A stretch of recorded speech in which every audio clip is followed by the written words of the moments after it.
بسم اللہ الرحمن الرحیم۔ شروع اللہ کے بابرکت نام سے جو بڑا مہربان اور نہایت رحم کرنے والا ہے۔ تمام دیکھنے اور سننے والوں کو السلام علیکم۔ قوم لوط جنہوں نے ایسی بڑی برائی ایجاد کی جو ان سے پہلے دنیا میں کسی قوم نے نہ کی تھی، ایسی بدکاری جس کی مثال تاریخ میں کہیں نہیں ملتی، اس قوم نے ایسا کیا کام کیا تھا اور ان کا کیا انجام ہوا۔ واقعہ شروع کرنے سے پہلے میرے چینل کو سبسکرائب کر دیجئے اور ساتھ میں نہ بجنے والی گھنٹی کو بھی بجا دیجئے۔ حضرت لوط علیہ السلام اللہ کے ایک برگزیدہ نبی تھے۔ آپ کے والد کا نام حران تھا جو تابغ کے بیٹے تھے۔ آپ کی پیدائش عراق کے ایک قدیم شہر ار میں ہوئی تھی۔ اس شہر میں حضرت ابراہیم علیہ السلام کا مسکن تھا۔ دراصل لوط علیہ السلام کے والد حران حضرت ابراہیم علیہ السلام کے سگے بھائی تھے، یعنی حضرت لوط علیہ السلام حضرت ابراہیم علیہ السلام کے بھتیجے تھے۔ کیونکہ حضرت لوط علیہ السلام کے والد ان کے بچپن میں ہی انتقال کر چکے تھے، لہٰذا حضرت لوط علیہ السلام کو حضرت ابراہیم علیہ السلام نے بیٹا بنا کر پالا تھا۔ آپ حضرت ابراہیم علیہ السلام پر سب سے پہلے ایمان لانے والوں میں شامل ہیں۔ آپ حضرت ابراہیم علیہ السلام کے زمانے میں اہل سدوم کی رہنمائی کے لیے نبوت کے منصب پر فائز ہوئے۔ حضرت لوط علیہ السلام کے بہت سارے معجزات ہیں۔ آپ جس وقت بارش کے لیے دعا کرتے تھے تو آسمان بادلوں سے بھر جاتا اور خوب بارش ہوتی تھی۔ حضرت لوط علیہ السلام جس پتھر پر سر رکھ کر سوتے تھے اس پتھر پر آپ علیہ السلام کے سر مبارک کا نشان بن جاتا۔ سدوم وہ علاقہ تھا جہاں حضرت لوط علیہ السلام مبعوث فرمائے گئے تھے۔ سدوم کے آس پاس 5 نہایت ہی خوبصورت شہر آباد تھے، جن میں سے ہر ایک کی آبادی 1,00,000 نفوس سے زیادہ ہی تھی۔ یہ علاقہ نہایت ہی سرسبز و شاداب اور قدرت کی فیاضی کا حسین شاہکار تھا۔ یہاں باغات کی کثرت تھی، لہلہاتی کھیتیاں یہاں کی ضرورت سے کہیں زیادہ تھیں۔ اردن، شام اور اسرائیل کے درمیان بسا ہوا یہ علاقہ نہایت ہی زرخیز تھا۔ وہاں طرح طرح کے اناج، پھل، میوے بکثرت ہوتے تھے اور یہی وجہ تھی کہ آس پاس کے بستیوں کے لوگ بھی اپنی معاشی اور غذائی ضرورت کے لیے ان بستیوں کی طرف آتے تھے۔ مگر یہ بات اہل سدوم کے لوگوں کو بالکل بھی پسند نہ تھی۔ ان کے خیال میں ان کی بستیوں میں پیدا ہونے والے پھلوں، اناجوں پر صرف ان کا ہی حق ہے۔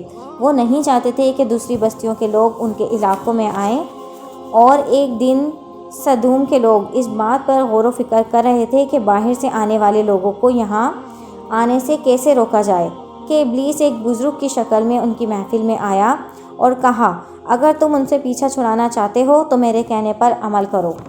اس اجنبی شخص کی بات کو لوگوں نے بہت توجہ سے سنی۔ ابلیس نے کہا، میں کل بتاؤں گا۔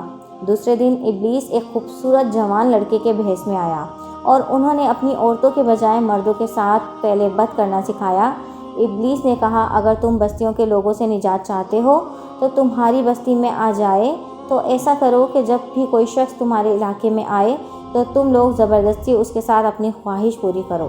اس طرح یہ لوگ اس بستی میں آنا چھوڑ دیں گے۔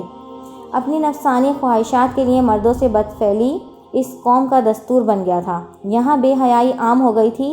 یہاں حکمران، سردار، ہر طبقے میں، گھر گھر میں یہ عمل پھیل چکا تھا۔ بھری محفل میں یہ لوگ اس فحاشی کے کام کو کر کے خوش ہوتے تھے۔ کوئی بھی محفل اس کام کے بغیر ادھوری سمجھی جاتی۔ خاص کر مسافروں میں کوئی خوبصورت لڑکا ہوتا تو یہ لوگ اسے اپنا شکار بنا لیتے۔ تالمود میں لکھا ہے کہ اہل سدوم اپنی روزمرہ کی زندگی میں سخت، ظالم، دھوکے باز اور بد معاملہ تھے۔ کوئی مسافر ان کے علاقے سے بخیریت نہ گزر سکتا تھا۔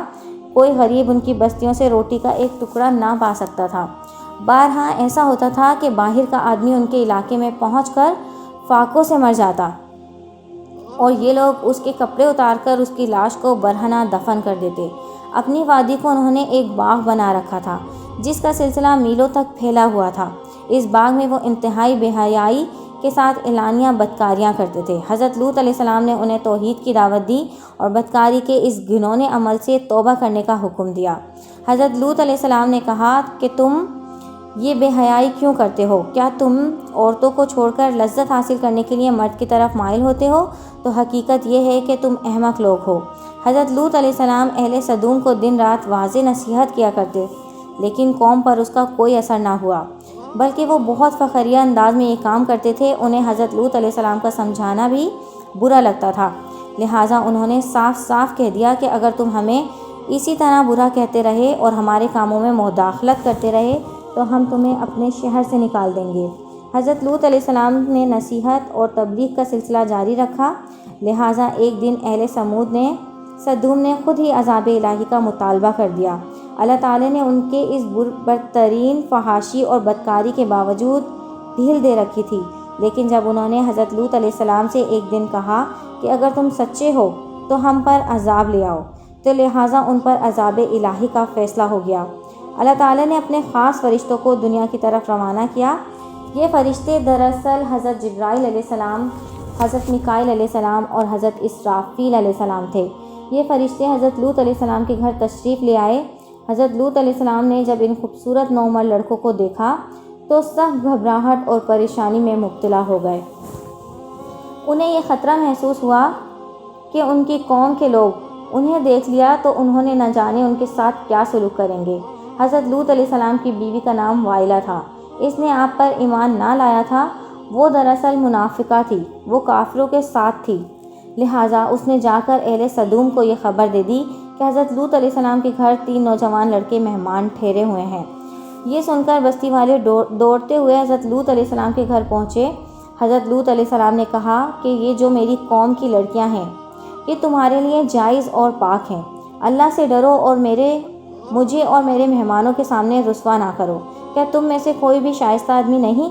حضرت لوط کی بات سن کر وہ لوگ بولے کہ ہمیں تمہاری بیٹیوں سے کوئی حاجت نہیں، اور جو ہماری اصل چاہت ہے اسے تم بخوبی واقف ہو۔ قوم لوط کے بے شرمانہ جواب سے اس بات کا بخوبی اندازہ لگایا جا سکتا ہے کہ وہ اس فعل بد میں کس حد تک مبتلا ہو چکے تھے۔ جب حضرت لوط علیہ السلام کی قوم ان کے گھر کی طرف دوڑتی ہوئی آئی تو حضرت لوط علیہ السلام نے گھر کے دروازے بند کر لیے اور ان نوجوان کو ایک کمروں میں چھپا دیا۔ ان بدکار لوگوں نے آپ کے گھر کا گھیراؤ کیا ہوا تھا، ان میں سے کچھ گھر کی دیوار پر بھی چڑھنے کی کوشش کر رہے تھے۔ حضرت لوط علیہ السلام اپنے مہمانوں کی عزت کے خیال سے بہت زیادہ گھبرائے ہوئے تھے۔ فرشتے یہ سب منظر دیکھ رہے تھے۔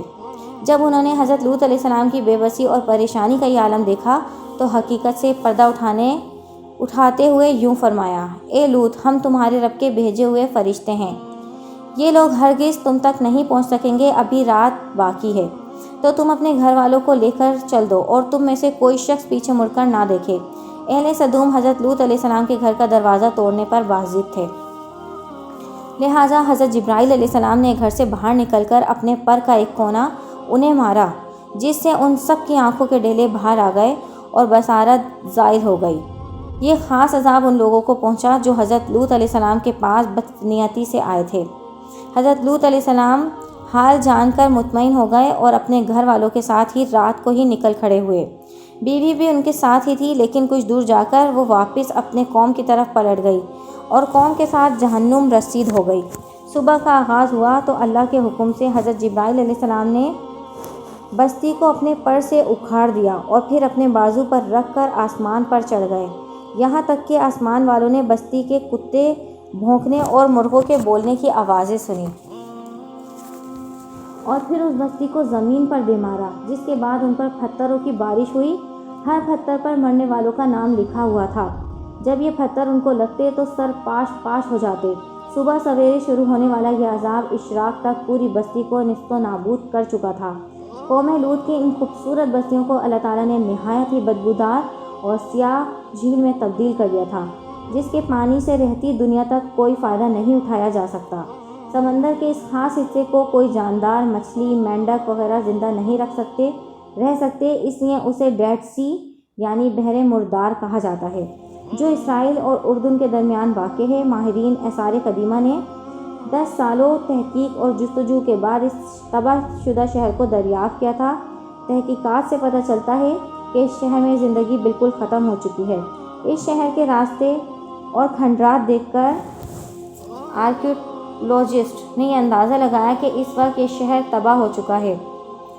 تباہ ہوا تھا تو لوگ روزمرہ کے کاموں میں مصروف تھے۔ یہاں زندگی اچانک ختم ہو گئی اور اہل سدوم جنہیں پتھر کا بنا دیا گیا تھا، ان کے بت ابھی تک بحر مردار کے پاس موجود ہیں، جو تا قیامت لوگوں کے لیے ایک عبرت ہے۔ آج یورپی ممالک میں انسانی آزادی کے نام پر اس بدفعلی کی اجازت دی جاتی ہے اور اس فحش عمل کو فخریہ سمجھا جاتا ہے، مگر حقیقت یہ ہے کہ ہم جنس پرستی بالکل فطرت کے خلاف ہے۔ جس سے انسانی معاشرہ تباہ و برباد ہو جاتا ہے۔ حضرت ابن عباس رضی اللہ تعالیٰ عنہ سے روایت ہے کہ رسول اللہ صلی اللہ علیہ وسلم نے فرمایا کہ اس شخص پر اللہ پاک کی لعنت ہو جو قوم لوط والا عمل کرے۔ اگر یہ واقعہ پسند آیا ہو تو میرے چینل کو لائک، شیئر اینڈ سبسکرائب۔ اپنے دوستوں کے ساتھ یہ واقعہ لازمی شیئر کریں۔ Thanks for watching. اللہ حافظ۔